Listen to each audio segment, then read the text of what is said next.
नमस्कार, आप सभी का स्वागत है हमारे इन फ्यूटुरो के यूट्यूब चैनल पर। आज की इस चर्चा में हम लोग चर्चा करेंगे राष्ट्रीय प्रतीक जो है हमारा अशोक स्तंभ, उस पे। वास्तव में राष्ट्रीय प्रतीक अशोक स्तंभ के कमर्शियल यूज़ यानी उसके व्यावसायिक प्रयोग पर भारत में प्रतिबंध है। हम किसी भी रूप में किसी भी प्रकार से राष्ट्रीय प्रतीक का व्यावसायिक प्रयोग नहीं कर सकते। परंतु ये जो राष्ट्रीय प्रतीक है इसको कैसे मान्यता मिली और ये कैसे मान्यता में आया, कैसे राष्ट्रीय प्रतीक बना, इसके पीछे की कहानी जानना बड़ा रोचक है, जो आप सभी को जानना चाहिए। वास्तव में ये जो अशोक स्तंभ है, ये इसकी खोज सारनाथ में हुई थी। वाराणसी से 10 किलोमीटर दूर सारनाथ है, वहाँ पर इस अशोक स्तंभ की खोज हुई थी। और चक्रवर्ती सम्राट अशोक जो थे वो बिंदुसार के पुत्र थे और मौर्य साम्राज्य के चंद्रगुप्त मौर्य के पोते थे। चक्रवर्ती सम्राट अशोक मगध के राजा थे और कलिंग को छोड़कर लगभग पूरे भारतवर्ष में उनका राज्य था। ईरान से लेकर बर्मा तक उनका राज्य फैला हुआ था। इतने चक्रवर्ती सम्राट थे राजा अशोक। उन्होंने जहाँ पर भी राज्य किया सम्राट अशोक ने, वहाँ पे उन्होंने स्तंभ की स्थापना की। उन्होंने हिंदुस्तान में कई स्तंभ बनाए, कई बौद्ध स्तूप की स्थापना की। जहाँ पे उन्होंने शासन किया वहाँ पे उन्होंने स्तंभों का निर्माण किया। तो हमारा जो वर्तमान राष्ट्रीय प्रतीक है, ये सारनाथ का जो स्तंभ है उसके पूरे स्तंभ में से ऊपर का जो हिस्सा है वो लिया गया है, जिसे अशोक स्तंभ हम कहते हैं। और इस अशोक स्तंभ की जो खोज है, एक अंग्रेज सिविल इंजीनियर थे जिनका नाम फ्रेडरिक ओरेडल था।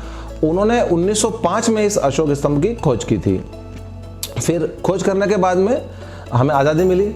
आज़ादी मिलने के बाद में सन 1950 में अशोक स्तंभ को राष्ट्रीय प्रतीक के रूप में मान्यता प्राप्त हो गई। उसके बाद से अभी तक जो अशोक स्तंभ है ये हमारा राष्ट्रीय प्रतीक है।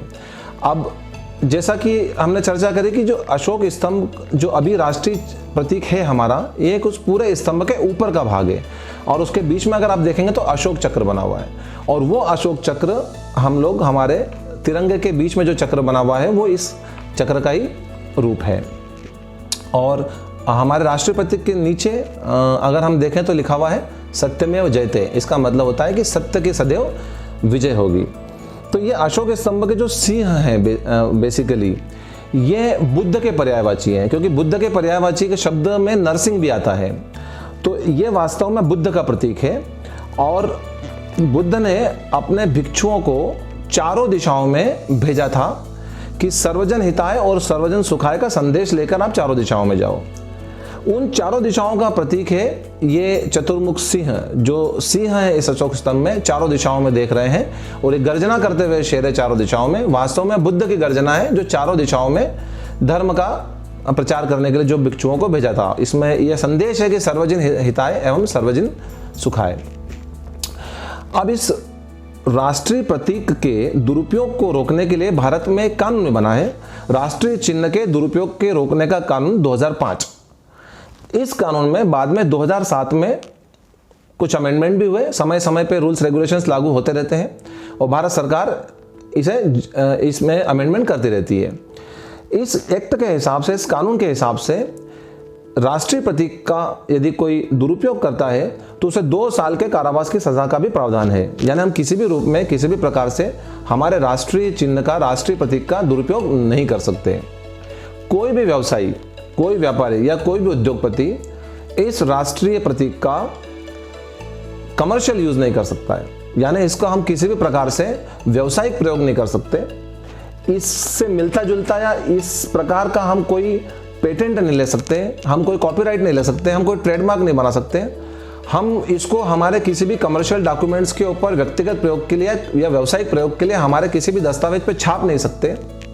हम इस चिन्ह का प्रयोग राष्ट्रहित के अलावा या किसी भी प्रकार से हम हमारे कमर्शियल उपयोग के लिए नहीं कर सकते। अगर किया तो पेनल्टी और दंड का प्रावधान है और कठोर कारावास की सजा है 2 साल की।